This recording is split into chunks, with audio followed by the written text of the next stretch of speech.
Hi hello welcome back to our channel. ഇന്ന് നമ്മൾ beef വെച്ചിട്ട് നല്ല സ്പെഷ്യൽ ആയിട്ടുള്ള ഒരു റെസിപ്പിയാണ് കേട്ടോ ട്രൈ ചെയ്ത് നോക്കാൻ പോകുന്നത്. അതിനായിട്ട് ഞാനിവിടെ ഒരു 1/2 കിലോളം ബീഫ് മീറ്റ് നന്നായിട്ട് കഴുകി എടുത്ത് വെച്ചിട്ടുണ്ട്. ഇനി അത് നമുക്കൊന്ന് വേവിച്ചെടുക്കുകയാണ് വേണ്ടത്. അതിനായിട്ട് നമ്മളിവിടെ ഒരു കുക്കർ എടുക്കുന്നുണ്ട്.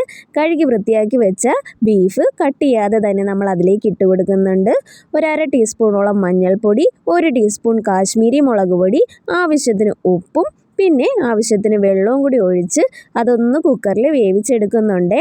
ഒരുപാട് അങ്ങ് വെന്ത് പോവണ്ട, നമുക്ക് ജസ്റ്റ് ഒന്ന് കട്ട് ചെയ്തെടുക്കാൻ പറ്റിയ ആ ഒരു പരുവത്തിന് നമ്മളിതൊന്ന് വേവിച്ചെടുക്കുന്നുണ്ട്. ഞാനിവിടെ 8 വിസിലടുപ്പിച്ചാണ് കേട്ടോ ഇറക്കി വെക്കുന്നത്. ഇനി അത് തണുത്ത ശേഷം ചെറുതായിട്ട് നമ്മൾ ഫ്രഞ്ച് ഫ്രൈസ് ഒക്കെ കട്ട് ചെയ്യുന്ന ആ ഒരു പരുവത്തിന് നമ്മൾ കട്ട് ചെയ്തെടുക്കുന്നുണ്ട്. നന്നായിട്ട് തണുത്ത ശേഷമാണ് കേട്ടോ ഇതുപോലെ ഒന്ന് കട്ട് ചെയ്തെടുക്കാവുള്ളേ. പിന്നെ നമുക്ക് ആവശ്യമുള്ളത് ആ ബീഫ് വേവിച്ച വെള്ളമാണ്. അതൊരു 1/4 കപ്പോളം എടുത്ത് മാറ്റി വയ്ക്കുന്നുണ്ട് കേട്ടോ, മാരിനേഷന് വേണ്ടിയിട്ടാണ്. ഇനി മാരിനേറ്റ് ചെയ്യാനായിട്ടുള്ള മസാല തയ്യാറാക്കാനായിട്ട് ഒരു നല്ല ക്ലീൻ ബൗൾ എടുക്കുന്നുണ്ട്. അതിലേക്ക് 2 ടേബിൾ സ്പൂണോളം ജിഞ്ചർ ഗാർലിക് പേസ്റ്റ് ഇട്ട് കൊടുക്കുന്നുണ്ട്. ഒരു 1.5 ടേബിൾ സ്പൂണോളം ചില്ലി ഫ്ലേക്സ് ഇട്ട് കൊടുക്കുന്നുണ്ട്.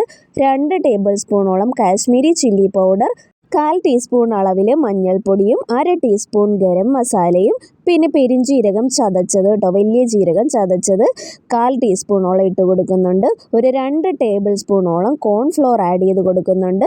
ആവശ്യത്തിന് ഉപ്പും 1 ടീസ്പൂണോളം വിനാഗിരിയോ നാരങ്ങാ നീരോ ചേർത്ത് പിന്നെ നമ്മൾ ആ എടുത്ത് വെച്ചിരിക്കുന്ന ബീഫ് സ്റ്റോക്കും കൂടി ഒന്ന് കുറേശ്ശെയായിട്ട് ഒഴിച്ചു കൊടുത്ത് നമ്മൾ മസാല തയ്യാറാക്കി എടുക്കുന്നുണ്ട് കേട്ടോ. അപ്പം കറക്റ്റ് അളവിൽ തന്നെ നമ്മൾ തയ്യാറാക്കി എടുക്കണം. അതുകൊണ്ട് കുറേശ്ശെയായിട്ടാണ് കേട്ടോ ഒഴിച്ചു കൊടുക്കുന്നത്. ഈ ഒരു കട്ടി പരുവത്തിനാണ് നമ്മൾ മസാല മാരിനേറ്റ് ചെയ്യാനായിട്ടുള്ളത് തയ്യാറാക്കി എടുത്തിട്ടുള്ളത്. ഇനി നമ്മൾ ചെറുതായിട്ട് പീസാക്കി വെച്ചിരിക്കുന്ന ബീഫ് നമ്മുടെ മസാലയിലേക്ക് ഇട്ട് കൊടുത്ത് നല്ലതുപോലെ ഒന്ന് മിക്സ് ചെയ്തെടുക്കുന്നുണ്ട്. ഇനി അതൊരു 1-1.5 മണിക്കൂറോളം നമ്മൾ ഫ്രിഡ്ജിൽ വെച്ച് നന്നായിട്ട് സെറ്റാക്കി എടുക്കുന്നുണ്ട്. 2 മണിക്കൂറിന് ശേഷം നമ്മൾ ഒരു ചീനച്ചട്ടി വെച്ച് കൊടുക്കുന്നുണ്ട്. നല്ല കട്ടിയുള്ള ചീനച്ചട്ടി തന്നെ എടുക്കണേ. ഇനി അതിലേക്ക് വെളിച്ചെണ്ണയാണ് ചേർത്ത് കൊടുക്കുന്നത്. പിന്നെ നമ്മൾ മാരിനേറ്റ് ചെയ്ത് ഫ്രിഡ്ജിൽ സെറ്റാക്കി വെച്ചിരിക്കുന്ന ബീഫിൻ്റെ പീസസ് നമ്മൾ തിളച്ച എണ്ണയിലേക്ക് ഇട്ട് കൊടുക്കുന്നുണ്ട് കേട്ടോ. അപ്പോൾ ചെറുതായിട്ടൊന്ന് ഒട്ടിപ്പിടിക്കാനായിട്ട് ചാൻസ് ഉണ്ട്. അതുകൊണ്ട് നമ്മൾ ഒന്നെങ്കിൽ ഓരോന്നായിട്ട് ഇട്ട് കൊടുക്കുക, അല്ലെങ്കിൽ നമ്മൾ ഇട്ടിട്ട് ജസ്റ്റ് ഒന്ന് ഇളക്കി കൊടുത്താൽ മതി കേട്ടോ. ഇനി അതിന് മുകളിലേക്ക് ഞാൻ പച്ചമുളകും കറിവേപ്പിലയും കൂടെ ഒന്ന് തൂക്കി കൊടുക്കുന്നുണ്ട്. ആ ഒരു കറിവേപ്പിലയുടെയൊക്കെ ഫ്ലേവർ ചെന്ന് കഴിയുമ്പോഴാണ് നമ്മുടെ ബീഫ് ഡ്രൈ ഫ്രൈക്ക് നല്ല അടിപൊളിയായിട്ടുള്ള ഒരു ടേസ്റ്റ് കൂടെ കിട്ടുള്ളേ.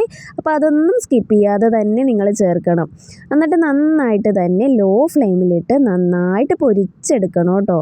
ഇതുവരെ എൻ്റെ ചാനൽ സബ്സ്ക്രൈബ് ചെയ്യാതെ വീഡിയോ കാണുന്നവരുണ്ടെങ്കിൽ ഒന്ന് സബ്സ്ക്രൈബ് ചെയ്യാനും കൂടെ ആ ഒരു ബെൽ ബട്ടൺ അമർത്താനും മറക്കരുതേ.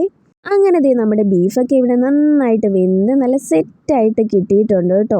അപ്പോൾ ഉള്ളൊക്കെ നന്നായിട്ട് വെന്ത് കിട്ടണമെങ്കിൽ ലോ ഫ്ലെയിമിലിട്ട് തന്നെ ഫ്രൈ ചെയ്തെടുക്കണേ.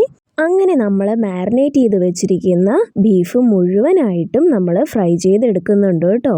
അങ്ങനെ നമ്മുടെ അടിപൊളിയായിട്ടുള്ള ബീഫ് ഡ്രൈ ഫ്രൈ ഇവിടെ റെഡി ആയിട്ടുണ്ട്. അപ്പോൾ എല്ലാവരും വീട്ടിൽ ഇതൊന്ന് ട്രൈ ചെയ്ത് നോക്കാനും അഭിപ്രായം കമൻറ്റ് ബോക്സിൽ അറിയിക്കാനും മറക്കല്ലേ. ഇതുപോലെയുള്ള സിമ്പിൾ ആൻഡ് വെറൈറ്റി റെസിപ്പീസിനായി എൻ്റെ ചാനൽ ഒന്ന് സബ്സ്ക്രൈബ് ചെയ്ത് സപ്പോർട്ട് ചെയ്യാനും മറക്കല്ലേ. Thank you for watching. By.